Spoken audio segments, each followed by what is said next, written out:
Hello दोस्तों, आप सभी को आज फिर यूपीएससी विद अशोक चैनल में आप सभी का स्वागत है। अब आज फिर हम एक नए एपिसोड के साथ आप सभी के सामने उपस्थित हुए हैं। जैसा कि आप देख रहे हैं कि पिछले 2-3 दिनों में आईसीसी इंटरनेशनल क्रिमिनल कोर्ट के द्वारा आपने देखा कि रसिया के जो राष्ट्रपति हैं पुतिन साहब, उनके अगेंस्ट एक वारंट जारी किया गया है। और वारंट है क्या? गिरफ्तारी वारंट है ना। यानी अब रसिया के रूस के जो राष्ट्रपति व्लादिमीर पुतिन है, उनको अब अरेस्ट किया जाएगा। इस तरह के अभी आप देख सकते हैं कि 2 दिनों से हो रहा है। तो आज इसी एपिसोड में आज हम सभी बात भी करने वाले हैं कि ये जो अभी खासतौर पे पुतिन साहब को लेकर के आईसीसी के तरफ से इंटरनेशनल क्रिमिनल कोर्ट, सबसे पहले आप इसको याद रखें, इसका फुल फॉर्म होता है इंटरनेशनल क्रिमिनल कोर्ट नाम है साहब।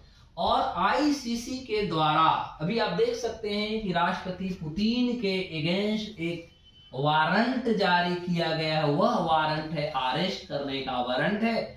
अब हम इसमें बहुत सारे गतिविधियों को आज हम स्टडी करने वाले हैं कि पुतिन साहब पर सबसे पहले हम देखेंगे कि पुतिन साहब पर आरोप क्या लगा है। सबसे पहला हमारा क्वेश्चन होगा कि इनके ऊपर आरोप क्या है, यह हम सभी को ये जानना होगा ताकि इंटरनेशनल कोर्ट जो है ये आरोप कैसे तय करती है। उसके बाद दूसरा बात करेंगे कि इसमें बार बार एक वर्ड आ रहा है और वह वर्ड आ रहा है वार क्राइम नाम से वर्ड आ रहा है। तो हम ये भी देखेंगे कि वार क्राइम होता क्या है, क्योंकि हम सभी को ये पता होनी चाहिए कि यदि हम देखते हैं तो रूस और यूक्रेन के बीच में है ना, रूस और यूक्रेन के बीच में पिछले साल 24 फरवरी 2022 को पहली बार रूस जो था इन्होंने यूक्रेन पर इन्होंने अटैक किया था। अब प्रश्न बनता है, क्योंकि अभी देखा जाए तो पिछले हम एपिसोड में आपको पिछला जो बीपीएससी का आपका मेंस चल रहा था, उस मेंस में हम लोगों ने इस टॉपिक पे पढ़ा भी था और आपने देखा कि आपके एग्जाम में भी ये हूबहू क्वेश्चंस आए जितने भी इससे रिलेटेड चुनौतियां थी। मुख्य कारण क्या था?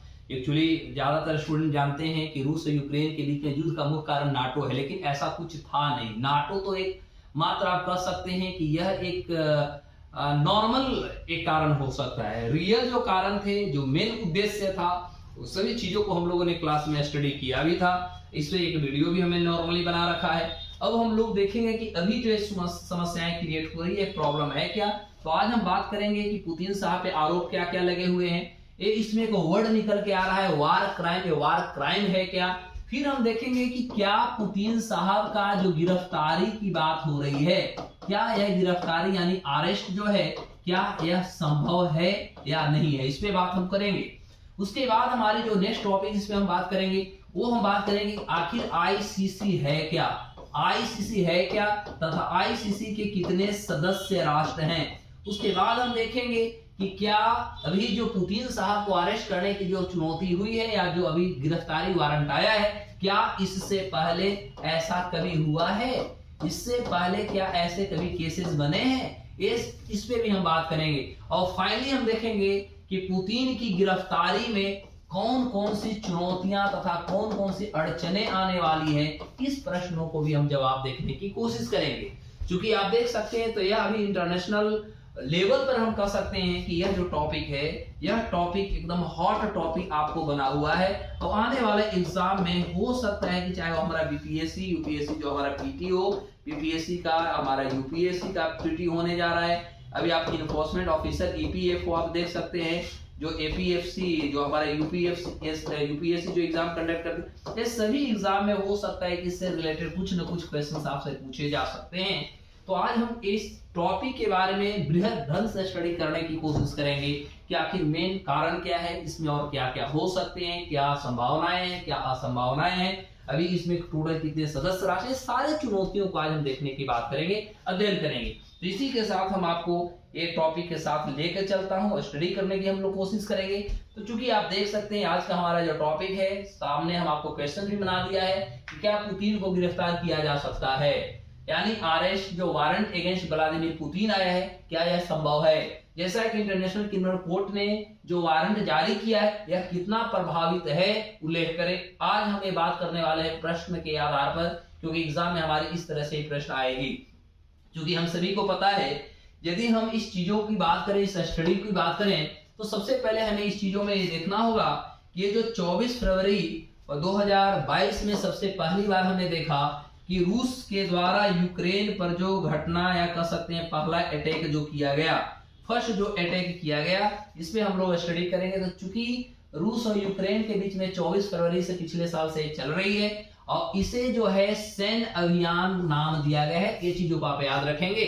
इसे सैन्य अभियान नाम दिया, चूंकि हम कह सकते हैं कि यूक्रेन के जो राष्ट्रपति हैं जेलेंस्की ने ही हम कह सकते हैं कि ये यूक्रेन और रशिया की जो युद्ध हो रही है इसमें पुतिन पर जो आरोप लगाए गए हैं कि यह वार क्राइम ये कर रहे हैं, यानी वार क्राइम की जो जिम्मेदारी तथा ठिकरा जो व्लादिमीर पुतिन पे फोड़ी जा रही है, यह आरोप कोई दूसरा नहीं बल्कि सबसे पहले जेलेंस्की ने लगाया। और जेलेंस्की ने ही इंटरनेशनल क्रिमिनल कोर्ट तक अपनी पहली पहुंच बनाते हैं और इस पहुंच में उन्होंने सबसे पहली बार पुतिन की अरेस्ट होने का, या हम कह सकते हैं रूस पर इस तरह से भिन्न भिन्न प्रकार के जो प्रतिबंध लगाए जाते हैं, इस प्रतिबंध पर उन्होंने सबसे पहला कदम को आगे बढ़ाया। तो ये सारी गतिविधियों को आज हम देखेंगे। तो ये पहला जो केस करने वाले हैं, पहला जो शिकायत करने वाले हैं, और खासतौर पे हम बात करेंगे कि ये पुतिन साहब पे जो करने वाले हैं ये कोई दूसरा नहीं है बल्कि आईसीसी में एक केस भेजने वाले या इस पे बात करने वाले यूक्रेन के राष्ट्रपति हैं, जेलेंस्की जी हैं। जी हाँ, आप सही सुन रहे हैं। तो अपराधों सबसे पहले हम देखेंगे कि जो इंटरनेशनल कोर्ट है, तो उन्होंने कहा, खासतौर पे यूक्रेन के राष्ट्रपति जेलेंस्की ने कहा कि यह व्यक्ति जो है यानी पुतिन जो है, इन्होंने युद्ध जैसे अपराध किया है और इन पे बहुत सारे कह सकते हैं इस पे आरोप लगे हुए हैं। तो इसके अगेंस्ट अंततः बिल पारित हो गई, या कह सकते हैं कि अरेस्टिंग वारंट भी ले आया गया और मुख्य रूप से इन पे जो आरोप लगे वो सभी चीजों पर आज हम लोग डिस्कस करेंगे। तो चूंकि हमें सबसे पहला यहाँ पर जो एक वर्ड हमें दिख रहा है, उस वर्ड को आप देख सकते हैं, वार क्राइम एक वर्ड आ रहा है। तो आज हम देखेंगे कि आखिर वार क्राइम ये होता क्या है। देखिएगा 1939 से लेकर के 1945 के बीच में जो द्वितीय विश्व युद्ध चले थे, और द्वितीय विश्व युद्ध होने के बाद आपने देखा कि अभी जो रूस और यूक्रेन के बीच में जो युद्ध चल रही है ये कोई नया चीज नहीं है बल्कि विचारों का लड़ाई है। और ये विचारों की लड़ाई एक लंबी चली है। 1945 से लेकर के 1991 के बीच यदि आप देखें रूस और यूक्रेन के बीच में जो शीत युद्ध का दौर रहा, यह क्या था। और अभी भी यदि हम इस चीजों को देखें तो अमेरिका के हस्तक्षेप से, इंटरफेरेंस से, जिस तरह से रशिया ने 1991 में फाइनली 15 भागों में स्वतंत्र मतलब टूट जाता है, ब्रेक हो जाता है, और अभी भी ये दोनों के बीच में कहीं न कहीं चुनौतियां बनी हुई है। तो हमें ये चीजों को देखना होगा कि जो वार क्राइम है इसमें वर्ड आ रही है, आखिर वार क्राइम है क्या। तो मैं आपको बता दूं 1939, 1939, 1945 जो सेकेंड वर्ल्ड वॉर हुए, तो ये युद्ध जो था द्वितीय युद्ध, ये बहुत भयंकर कह सकते हैं विध्वंसकारी युद्ध रहा था, बहुत विध्वंसकारी युद्ध रहा। इसमें लगभग 5 करोड़ लोग जो थे इसमें अपने प्राणों की आहुति दिए थे, मतलब मौत जो हुई थी लगभग 5 करोड़ लोगों की इसमें मृत्यु हुई थी, या कह सकते हैं 5 करोड़ से अधिक लोगों ने अपने प्राणों का न्यौछावर किया था। अब इसमें क्या होती है कि जो परमाणु बम होते हैं, जब भी खासतौर पे विश्व युद्ध की हम बात करें तो जब विश्व युद्ध हो जाती है तो विश्व युद्ध में अक्सर हम देखते हैं कि परमाणु बम का इस्तेमाल होता है। और जो आपने देखा भी था कि जो द्वितीय विश्व युद्ध हो रही थी, तो द्वितीय विश्व युद्ध का जो अंत हुआ, इस अंत में भी आपने देखा कि एक 6 अगस्त था और एक 9 अगस्त था, आपने पढ़ा होगा है ना। एक हमारा 6 अगस्त था और एक हमारा 9 अगस्त था।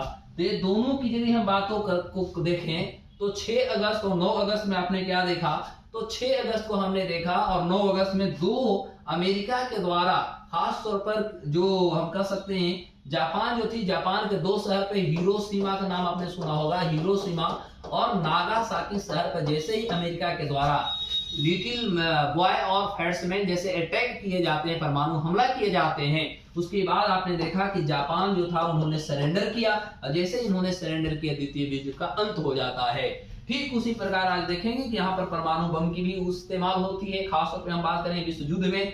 तो ऐसे में जो द्वितीय विश्व युद्ध में जो तबाही हुई थी, ऐसे द्वितीय विश्व युद्ध में जो आप कह सकते हैं विध्वंस हुआ था, ऐसे विध्वंस को रोकने के लिए 1949 की बात है 1949, और 1949 का अपने जानते होंगे, यही 1949 जब नाटो का भी गठन हुआ था, ध्यान देंगे, यही 1949 जब नाटो का भी गठन हुआ था। तो 1949 में हमने देखा कि स्विट्जरलैंड के शहर जो जिनेवा है, जिनेवा में जितने भी राष्ट्र के नेता थे वो सभी ने एकजुट हुए और एकजुट होकर के उन्होंने कहा कि ऐसे विध्वंसकारी यदि कोई घटना घटती है तो इसे हमने रोकने की कोशिश करेंगे। यदि कह सकते हैं विश्व युद्ध जैसे परिस्थितियां बनती है तो ऐसे चुनौतियों को रोकने की हम कोशिश करेंगे। और इसी के साथ अंततः जिनेवा में एक कन्वेंशन होता है, हम कह सकते हैं एक हस्ताक्षर होती है, एक ट्रीटी होती है, एक संधि होती है और उसी को हम जिनेवा कन्वेंशन के रूप में जानते हैं। तो चूंकि हमें जानना होगा कि जिनेवा कन्वेंशन में और क्या क्या चीजें हुई, उस चीजों को जानेंगे। तो यदि हम जिनेवा कन्वेंशन की बात करें तो हमें जिनेवा कन्वेंशन में देखना होगा कि इस युद्ध में जो फाइनल जो डिसीजन ली गई इसमें कुछ नियम तय किए गए। चूंकि हम सभी को ये बात पता होनी चाहिए कि कहीं भी आप देखिएगा तो किसी भी प्रकार के जब युद्ध होता है तो जब युद्ध होता है साहब तो हमें ये बातों को ध्यान देना होगा कि कुछ न कुछ कानून होते हैं, कुछ न कुछ नियम होते हैं। जैसे आप रामायण देखो, महाभारत यदि देखते हैं, आप हिंदू ग्रंथ की ओर बढ़ते हैं तो भी आप देखते होंगे कि यदि कोई व्यक्ति यानी खास तौर पे वार क्षेत्र में है, युद्ध भूमि में है, यदि उनके पास हथियार नहीं तो बिना हथियार का यदि है, हम कह सकते हैं आर्मलेस है, तो उस पर आपको अटैक नहीं करना। सूर्योदय के पहले नहीं अटैक होगी, सूर्यास्त के बाद किसी प्रकार का आक्रमण नहीं, ऐसे आपने देखा होगा। उसी तरह जब द्वितीय विश्व युद्ध खत्म हुए, जब यहाँ जिनेवा में जब ये ट्रीटी हुआ तो वहां पर भी कुछ कानून बनाए गए, कुछ नियमावली बनाए गए कि भविष्य में यदि ऐसा कोई युद्ध होता है तो हम एक नियमावली के तहत लड़ेंगे। यदि वो नियमावली को फॉलो नहीं करते तो कहीं कहीं वो आपराधिक घटना का अंजाम देते हैं। और इसी के साथ उस समय कुछ नियम तय किए गए और ये था हमारा जिनेवा कन्वेंशन। इसमें नियम तय यह होता है कि आम नागरिकों को टारगेट नहीं किया जाएगा। मतलब हम कह सकते हैं कि दो देशों के बीच में यदि युद्ध हो रहा है तो दो देश के शासक के बीच में हो सकता है, राष्ट्राध्यक्ष के बीच में हो सकता है, दो नेता के बीच में हो सकता है, ना कि वहां की इनोसेंट जनता पर आप किसी भी प्रकार के वार कर सकते हैं। Is it okay? तो ये कहीं ना कहीं एक चुनौतियां बन जाती है और इस चुनौतियां को देखते हुए हम कह सकते हैं कि अंततः जो जिनेवा कन्वेंशन हुआ, इस जिनेवा कन्वेंशन में यह स्पष्ट कर दिया गया कि आप किसी भी प्रकार के ऐसे नियमों का उल्लंघन आप नहीं कर सकते और इसी चीजों को नाम दिया गया वार क्राइम। मतलब यदि आप नियमों का अवहेलना करते हैं, मान लिया जाए कि आप एक इनोसेंट व्यक्ति पर किसी प्रकार के अटैक करते हैं तो आप कहीं न कहीं वार क्राइम आप करते हैं, या कह सकते हैं कि आप युद्ध में क्रिमिनल वाला काम करते हैं, आपराधिक घटना का अंजाम देते हैं और आप पे वार क्राइम जैसे आरोप लगेंगे तथा आप पे इस तरह के कानूनन कार्रवाई होंगे। तो अब चूंकि देखा जाए तो कुछ जो कानून के विशेषज्ञ हैं वो कहते हैं कि अगर जंग में किसी सैन्य जो ठिकाना है उसको आप टारगेट करते हैं, है ना, और उसमें भिन्न भिन्न प्रकार के जब आम जनता, आम नागरिक यदि उसमें मारे जाते हैं तो वो भी आपका वार क्राइम का ही पार्ट है। क्योंकि हम कह सकते हैं व्लादिमीर पुतिन साहब जो है उन पे अक्सर ऐसा आरोप लग रहे हैं कि वह ऐसे ऐसे चीजों पर टारगेट कर रहे हैं, वह रिहायशी इलाका को टारगेट कर रहे हैं, वो सार्वजनिक प्लेस को टारगेट कर रहे हैं, जिससे कि वहां के आम जनता जो है वो कहीं ना कहीं इससे शिकार हो रहे हैं तथा उनकी मौत हो रही है। और यही कारण हो सकता है कि पुतिन पर यह खास तौर पे वार क्राइम जैसे आरोप उन पे लगाए गए हैं। तो चूंकि हमें देखना होगा और चूंकि ऐसा होता भी है और हम देख भी रहे हैं कि ऐसा एक घटना हो रही है। अब मान लीजिए हम भारत की बात करते हैं, जैसे बहुत सारे सार्वजनिक, मान लीजिए भारत और चीन और भारत पाकिस्तान के बीच में अक्सर हम देखते हैं कि इन्फ्रिंजमेंट होते रहता है। तो जैसे रेलवे स्टेशन हुआ, हॉस्पिटल हुआ, बैंक हुए, स्कूल कॉलेजेस हुए, मंदिर मस्जिद, सारे क्या है, सारे सार्वजनिक प्लेसेस है। और यहाँ पर यदि किसी प्रकार के कोई घटना का अंजाम दिए जाते हैं तो यह स्पष्ट होता है कि कहीं न कहीं इनोसेंट लोग मारे जाते हैं। और ऐसे इनोसेंट ने क्या बिगाड़ा है, आपस में दो देश लड़ रहे हैं, आपस में दो देश राष्ट्राध्यक्ष लड़ रहे हैं। अब ऐसे में यदि कोई व्यक्ति आम मानव या आम जनता पर यदि प्रहार होती है तो प्रश्न जरूर बनता है कि क्या वह व्यक्ति इसका शिकार होने लायक था, क्या उन्होंने किसी भी प्रकार का गुनाह किया था, क्या वह इसके लिए गुनाहगार था। ऐसे चुनौतियां तो हमेशा प्रश्न बनेंगे और ये प्रश्न का जवाब भी दुनिया पूछेगा। और यही कारण हो सकता है कि पुतिन साहब पर ऐसे क्राइम या वार क्राइम जैसे आरोप हमेशा लगते आ रहा है और जेलेंस्की के द्वारा ये लगाई गई है। तो इससे भी कहा गया कि यह एक वार क्राइम का ही पार्ट होगा। क्योंकि हमें देखना होगा वार क्राइम में यदि देखा जाए तो जो मुकदमा होती है ये आईसीसी में चलता है। कहां चलती है? आईसीसी में चलता है, यानी इंटरनेशनल क्रिमिनल कोर्ट में चलता है। और वार क्राइम जो होता है, युद्ध अपराधों की जांच जो भी होती है वह एक आईसीसी के प्रोसिक्यूटर करता है। और आपको आने वाले एग्जाम में सबसे इंपॉर्टेंट होगा कि रूस और यूक्रेन के बीच में जो युद्ध हो रहा है, यानी हम कह सकते हैं पुतिन जी पे जो आरोप लगे हुए हैं, इस वार क्राइम की जांच करने वाला करीम खान नाम के व्यक्ति है। ध्यान दीजिएगा, क्योंकि आने वाले एग्जाम में क्वेश्चन पूछे जा सकते हैं कि अभी रूस और खासतौर पे कह सकते हैं यूक्रेन और रूस के बीच में जो युद्ध हो रहे हैं और पुतिन जी पे जो वार क्राइम का जो आरोप लगाए गए हैं, इस आरोप का या वार क्राइम की जांच करने वाला व्यक्ति का क्या नाम है? उसका नाम है करीम खान। इस चीजों को आपको याद करना होगा। अब हम देखेंगे कि पुतिन साहब पर आखिर आरोप है क्या। This is the question for you all. आज हमें जानना होगा कि आखिर उन पे जो आरोप लगाए जा रहे हैं कि वह वार क्राइम है, उन पे आरोप लगाए जा रहे हैं, तो आखिर वार क्राइम के साथ साथ और उन पे भिन्न भिन्न प्रकार के जो आरोप लगे हैं वो आरोप हैं क्या, तो देखेंगे। अभी तो हमें एक चीज स्पष्ट जानना होगा कि किसी भी व्यक्ति की यदि हम बात करें तो किसी व्यक्ति पर डायरेक्ट किसी भी प्रकार के कोई अवहेलना या किसी भी प्रकार के कोई केसेस नहीं लगती है जब तक कि आपके पास कुछ एविडेंस हो। क्योंकि जब हम कोर्ट की बात करते हैं तो कोर्ट में हमें एविडेंस चलता है, बिना एविडेंस का हम किसी भी प्रकार का केस नहीं कर सकते।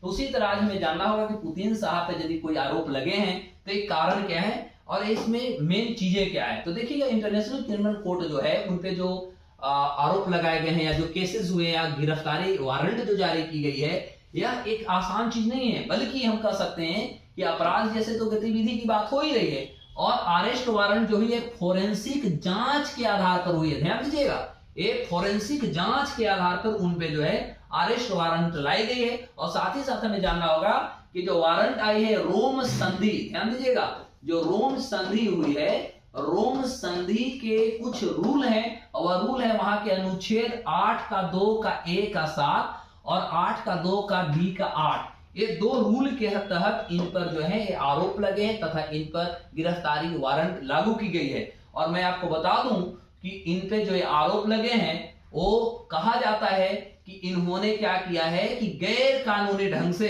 इन्होंने बच्चों को यूक्रेन से रसिया भेजा है। ये भी इन पे एक आरोप लगे, ऐसे आरोप अनेकों हैं।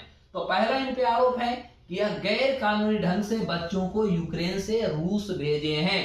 दूसरी इन पे जो आरोप लगे हुए हैं, दूसरी आरोप की बात करें तो संयुक्त राष्ट्र की जांच में जो पाया गया, और खास तौर पर हम बीबीसी की रिपोर्ट की यदि हम बात करें, क्योंकि आप देख सकते हैं कि बीबीसी ऑलरेडी भारत में भी एक कहीं न कहीं आप कह सकते हैं कि विवाद वाला एक अपने आप के एक मीडिया चैनल बन चुका है। तो बीबीसी की जो रिपोर्ट आई है, संयुक्त राष्ट्र की जो रिपोर्ट आई है, इस रिपोर्ट में कहा गया है कि जंग के दौरान क्या है कि रूस जो है कुछ बच्चों को रूसी नागरिकता स्वीकार करने के लिए इन्होंने मजबूर किया है। ध्यान दीजिएगा, बल्कि रूस जो है यूक्रेन के कुछ बच्चों को वहां की नागरिकता लेने के लिए इन्होंने कंपेल्ड किया है, यानी हम कह सकते उनको मजबूर किया है। और यही वजह हो सकता है कि रूस में अस्थायी तौर पर वो रहने को बेबस थे। कौन? हम बात करें रूस यूक्रेन के बच्चों को, यूक्रेन के बच्चों को रहने के लिए वहां बेबस किया गया। साथ ही साथ आरोप लगाए जाते हैं, ऐसा भी आरोप है कि पुतिन जो है लगभग 16,221 बच्चों को जबरदस्ती उन्होंने रूस भेज दिया। और यह कहीं न कहीं अंतरराष्ट्रीय जो मानवाधिकार हमारा कानून है या यूनिसेफ का जो कानून है, उससे ये कहीं न कहीं इसका हनन किए हैं। जो बच्चों का अधिकार होता है, चिल्ड्रन राइट्स होते हैं, उनके साथ इन्होंने कहीं न कहीं कुछ गेम खेले। इन पर इस तरह के भी आरोप लगाए जा चुके हैं। अब हम बात करेंगे इसके साथ ही साथ कि और क्या है। तो इस रिपोर्ट की बात हम यदि करें तो संयुक्त राष्ट्र की रिपोर्ट में कहा गया है कि किसी भी देश, जैसे मान लिया जाए कि हम अभी बात करें यूक्रेन का, और किसी भी देश का जो आय का मेन स्रोत होता है वह भिन्न भिन्न चीजें होती हैं, संसाधन होती है। संसाधन के द्वारा वो अपने देश की जनसंख्या को बहुत सारी चीजों सेटिस्फाई भी कराता है। कभी कभी क्या होती है कि कुछ ऐसी भी चीजें होती है जिससे कि किसी देश की अर्थव्यवस्था का एक बहुत बड़ा आपका सकारात्मक कदम उठाने में मिलता है। तो इन पे आरोप लगाई जाती है कि रूसी राष्ट्रपति जो है वह क्या किए हैं, तो वहां के जो इंफ्रास्ट्रक्चर है, यानी यूक्रेन का जो इंफ्रास्ट्रक्चर है तथा वहां का जो एनर्जी है, इसको भी इन्होंने खत्म कर दिया, या कह सकते हैं उस पर इन्होंने अटैक करके उसको कोलैप्स करने की कोशिश किया है। तीसरी महत्वपूर्ण बात देखा जाए तो रूसी लोगों पर आरोप है रेप का तथा यातना देने का। यूक्रेनियों को यूनिट के साथ इन्होंने रेप जैसे घटनाओं का अंजाम दिया तथा कह सकते हैं भिन्न भिन्न प्रकार की इन्होंने यातना दिया, ऐसे इन पे आरोप लगाए गए हैं। आज हम जानते हैं कि आखिर आईसीसी है क्या।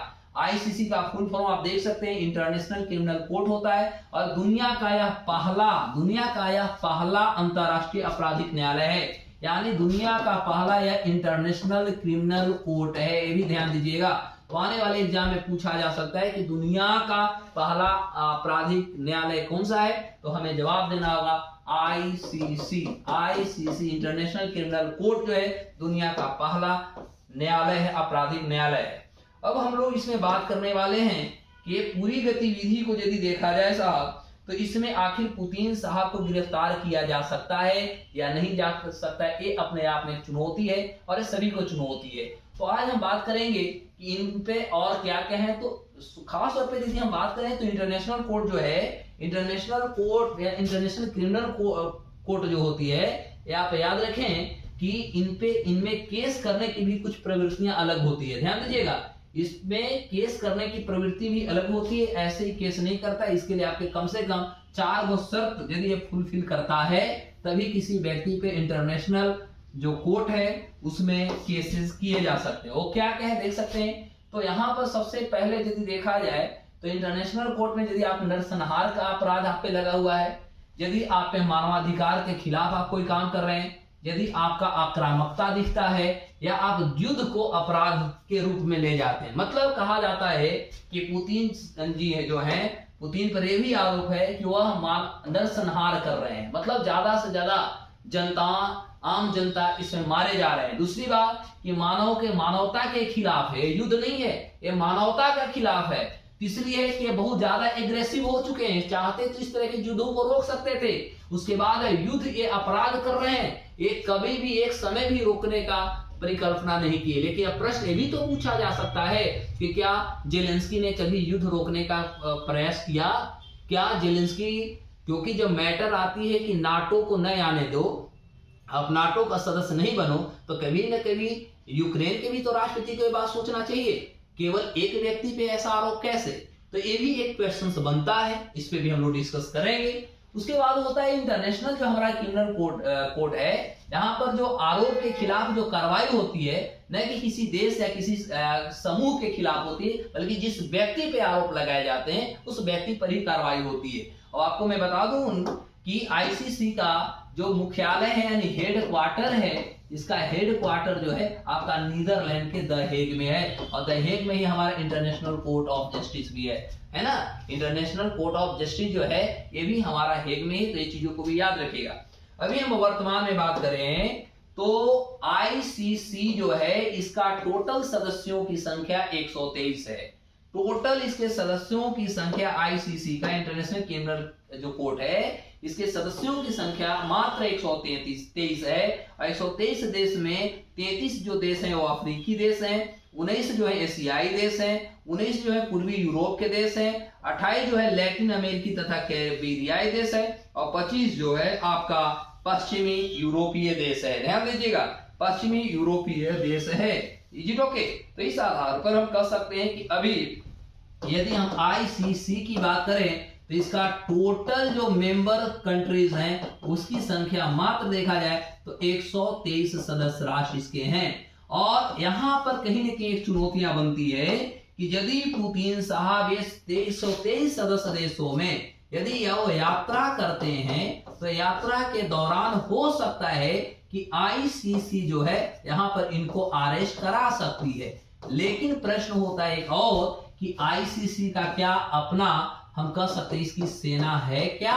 तो प्रश्न होगा नहीं, आईसीसी का अपना सेना नहीं है, बल्कि यह जो काम करेगा आईसीसी के जितने भी सदस्य राष्ट्र 123 हैं इसके इस सहयोग से ही ऐसा कार्य को कर सकता है। या कह सकते हैं कि आईसीसी अपने 123 देशों को दबाव बना सकता है, दबाव दे सकता है कि आप जो है पुतिन को अरेस्ट करो, आप जो है पुतिन को गिरफ्तार करो। अदरवाइज इसके पास ऐसा कोई फॉर्म नहीं है जिसके द्वारा ये डायरेक्ट पुतिन को अरेस्ट कर सकता है। अब होता है कि इसमें मैं कुछ आपको देशों के भी नाम बता दूं जो आपको आने वाले एग्जाम के लिए एकदम बेहद होगा, ज्ञान नॉलेजफुल होगा, और आप किसी भी तरह से इस टॉपिक पर आराम से आप लिख सकते हैं। तो आज हम इस पे फिर डिस्कस करेंगे। अब देखते हैं कि आखिर इसमें सदस्य देशों की संख्या जो अभी 123 रेखा, उनमें से कुछ सदस्य देशों के नाम पढ़ लेते हैं। जैसे अर्जेंटीना है, ऑस्ट्रिया है, बांग्लादेश है जो भारत का पड़ोसी राष्ट्र है, बेल्जियम है, कनाडा है, कांगो है, डेनमार्क, एस्टोनिया, फ्रांस, जर्मनी, उसके बाद देख सकते हैं पुर्तगाल है, पोलैंड है, Netherlands, New Zealand, Maldives, Luxembourg, Kenya, Japan, Hungary, South Korea, दक्षिण कोरिया, स्वीडन, स्पेन, ताजिकिस्तान तथा इंग्लैंड और वेनेजुएला जैसे जो सदस्य राष्ट्र हैं, ये सभी के सभी आईसीसी के क्या है, सदस्य राष्ट्र हैं। आईसीसी के ये सभी सदस्य राष्ट्र हैं। अब प्रश्न होता है कि यदि ऐसा राष्ट्रों में मान लिया जाए कि पुतिन साहब यात्रा करते हैं, हो सकता है कि इनकी वहां पर गिरफ्तारी होगी, लेकिन हमें नहीं लगता, क्योंकि कोई भी राष्ट्र कभी भी ऐसी चुनौती के लिए, एक देश के साथ यदि किसी का विवाद चल रहा है, हमें नहीं लगता कि कोई देश अपनी देश की आर्थिक तथा किसी भी प्रकार का विकास को अवरुद्ध करके ऐसे गतिविधि में अभी के डेट में पड़ेगा।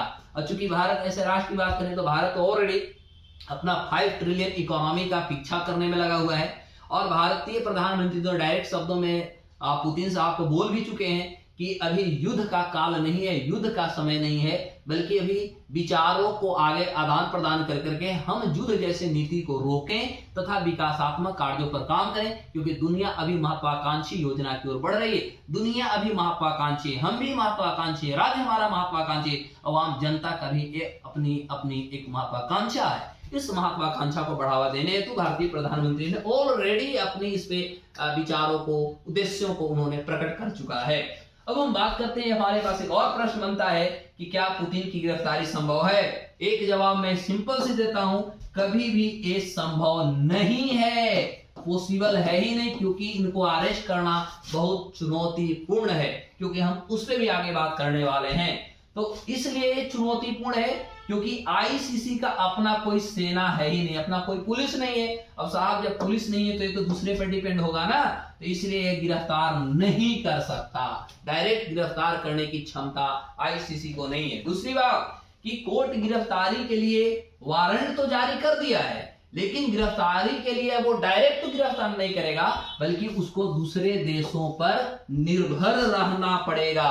और दूसरे देशों का मतलब कोई देश यदि इनको अरेस्ट करेगी तो ये तो स्पष्ट होता है कि वह देश कहीं न कहीं आने वाले समय में अपना एक नया दुश्मन को क्रिएट करेगा, एक दुश्मन को खड़ा करेगा, और इससे हम कह सकते हैं कि उस देश की आर्थिक, सामाजिक तथा विकासात्मक जो गतिविधि होगा वह कहीं न कहीं फेल होते जाएगा, या कह सकते हैं वो कहीं न कहीं पीछे होते जाएगा, क्योंकि युद्ध जैसे नीति यह किसी भी देश के लिए, चाहे वो विकासात्मक का, चाहे वो विकासशील राष्ट्र हो, चाहे वो विकसित राष्ट्र हो, किसी भी देशों के पक्ष में नहीं होता। यह हमेशा किसी की असफलता या किसी की विकासात्मक गतिविधियों को रोकने के लिए हमें लगता है कि ये काफी हो जाता है, युद्ध जैसे नीति। तो अब देखा जा सकता है कि गिरफ्तारी आखिर इनकी होगी तो कैसे।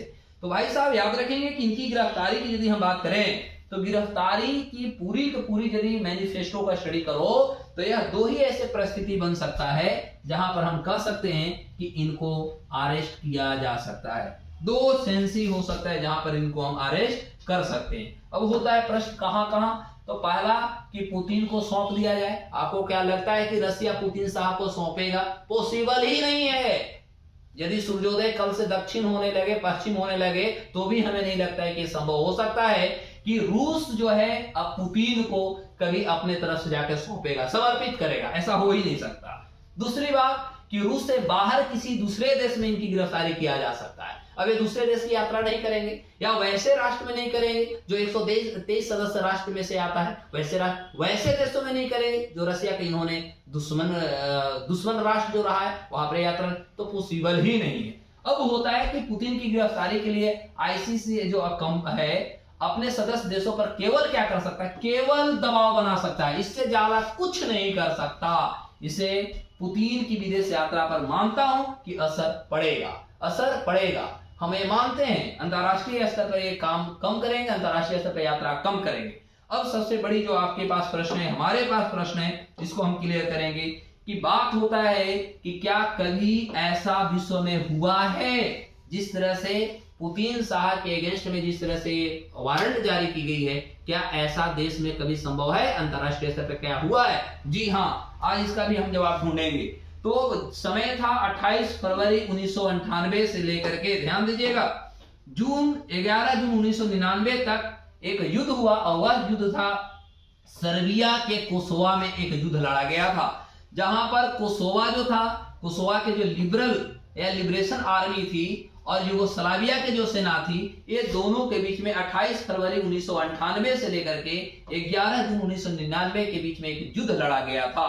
और युद्ध से पहले जो था, ये कोसोवा जो था, ये पहले सर्बिया का पार्ट था। ध्यान दीजिएगा, यदि हम इस युद्ध की बात करें, युद्ध से पहले ये जो कोसोवा जो था, ये पहले सर्बिया का हिस्सा था, लेकिन बाद में एक अलग देश बन गया। जिस तरह से 1991 में रसिया से यूक्रेन एक अलग देश बन गया, ठीक उसी प्रकार ऐसा स्थिति भी सर्बिया और कोसोवा के बीच में भी रहा है। क्योंकि 1 साल 3 महीना तक ये युद्ध चले, 1 साल 3 महीना को हम डायरेक्ट कह सकते हैं 12 3 15 महीना, यानी टोटल 15 महीना तक ये युद्ध चला। और इस युद्ध में अनेक गतिविधि हुई, अनेक तबाहियां हुई, हजारों लोग मारे गए।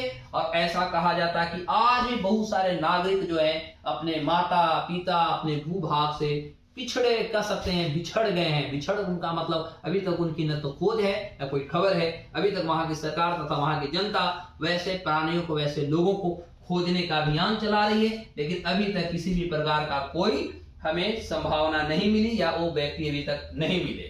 तो अब होता है कि इसमें क्या हुई थी, ये भी आपके दिमाग में प्रश्न हो सकता है कि सर आखिर इसमें क्या क्या हुआ।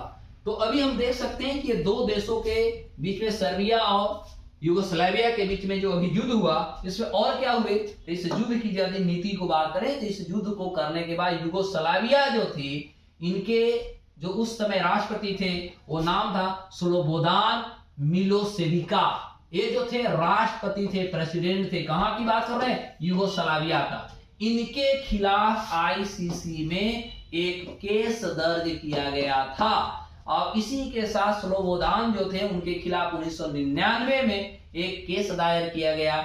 आईसीसी के यहाँ एक केस दायर किया। और मैं बता दूं कि 2001 में उनको हिरासत में भी लिया गया था। इनको मैं बात कर रहा हूं, यूगोस्लाविया के राष्ट्रपति को 2001 में हिरासत यानी अरेस्ट भी किया गया। और उनके खिलाफ फाइनली हम देख सकते हैं कि 2002 में केस शुरू हुआ। 11 मार्च 2006 को स्लोबोदान का शव मिला, यानी मृत शरीर मिलता है। और पोस्टमार्टम जब होती है तो पता चलता है कि उनकी मृत्यु जो है हार्ट अटैक से हो गया है। मतलब कह सकते हैं कि हृदय गति रुक जाने के कारण इनकी मृत्यु हो जाता है। तो अब यही प्रश्न आपके सामने भी होगा, हमारे सामने भी है कि क्या पुतिन साहब को गिरफ्तारी करना या गिरफ्तार करना इतना आसान है, क्या संभव है, या चुनौती से भरा हुआ है। ये आपके दिमाग में क्वेश्चंस हैं और इस प्रश्न का जवाब हम देने के लिए ऑलरेडी आपके सामने तैयार भी हो चुके हैं। तो चूंकि आप देख सकते हैं कि पुतिन साहब को जहां तक मुझे लगती है कि अरेस्ट करना भैया इतना संभावना नहीं है, क्योंकि पुतिन की गिरफ्तारी में सबसे बड़ी मुश्किल है कि रूस जो है, सबसे पहली बार देखा जाए तो यह आईसीसी का तो सदस्य नहीं है कि डायरेक्ट इस पे किसी भी प्रकार का आप एक्शन ले सकते हैं।